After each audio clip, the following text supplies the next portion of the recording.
GT300 クラスは土屋 MR2 が他を寄せ Guys, I need your attention again. So it's been a while since I've done a video like this because there's not a lot of MR2 news in general. But if you recall, the last time I did one, it was regarding the MC8, the very mysterious car that surfaced and has since gone back into hiding. You can check that out if you haven't seen it. It is the video that made this channel what it is. If you are new, my last couple of videos happen to be about MR2s, but I want to assure you I do cover other Japanese cars as well. So anyway, let's get to the big news here.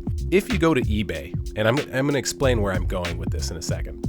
If you go to eBay and you type in MR2 wide body kit, right? It's going to come up with all sorts of stuff. But the first one is right here. It's this kit that, you know, makes your MR2 a wide body. Doesn't look like much, right? So you're going to love it or hate it, this kit. But what a lot of people don't realize is why this kit exists, rather. And I'm gonna get to that in a moment. So if you happen to have a book called Toyota MR2 The Complete Story, you can flip to page 110, and in that book they talk about the TRD2000GT by Toyota Technocraft. I do recommend this book. It's probably the closest thing you'll find to a Bible that covers the Toyota MR2. In it, they talk about briefly about its origins. To be honest, they kind of sell it short. You know, it briefly mentions that this car is based on a GT300 car, but doesn't really elaborate about that. And in my last video, I do actually mention the underappreciated racing history of the MR2, and this would be a great example of that. Here you have the Bible, the MR2 Bible, and it doesn't even really discuss it. So let me explain to you briefly before we get into this video what that is. A lot of people don't even know about the Japanese Grand Touring Championship. So in 1998, there were multiple MR2s actually racing at this event. This specific one here that you see, it won 5 out of 5 races. It was supposed to race a sixth race, but I think it rained out or something. Anyway, it won all of the races that it competed in. And I believe I've heard that that's actually, it's still a record for the most wins in a season, which is kind of a big deal. Also, you know, this car was racing, this MR2, right, with a 3S GTE and MR2 body. It's not stretched like the MC8R was. It was racing against Ferrari F355, Porsche 911 GT2, and a BMW M3. I mean, it was up against and an RX-7 and a number of other cars, but it had it's not like it was racing against a bunch of Miatas. Oh, sorry guys, I'm just kidding. Miatas are great too. Anyway, my point is that the TRD2000GT is kind of a big deal if you care at all about racing heritage. Some people have said, oh, it's just a body kit and whatever. But listen, Toyota only built a few of these cars specifically to honor the victories at the Japanese Grand Touring Championship. And no one really knows how many of these cars exist. So again, this is classic MR2 stuff, but there's this like mystery surrounding this thing. We don't really, how can you not know? But anyway, that information isn't readily available, even the age of the internet. I found a registry online, and it looks like number 34 is the highest that they have listed in terms of cars that they're aware of. So this is a very special car, in my humble opinion. And on Monday, the internet saw number 5 for the first time. So each car was actually stamped by Toyota Technocraft with the number. Here is the site that it's currently listed on at the time I'm recording this video.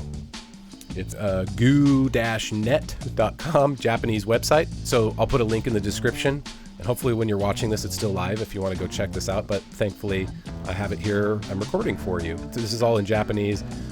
Here is English translated version, courtesy of Google Chrome. If you look at this, I don't know what this means. Vehicle harmonic barnacle, external aluminum. As much as I'd like to claim that's English, it's just probably bad translation. I don't know what the aluminum's about, because I'm certain that this isn't an aluminum body kit.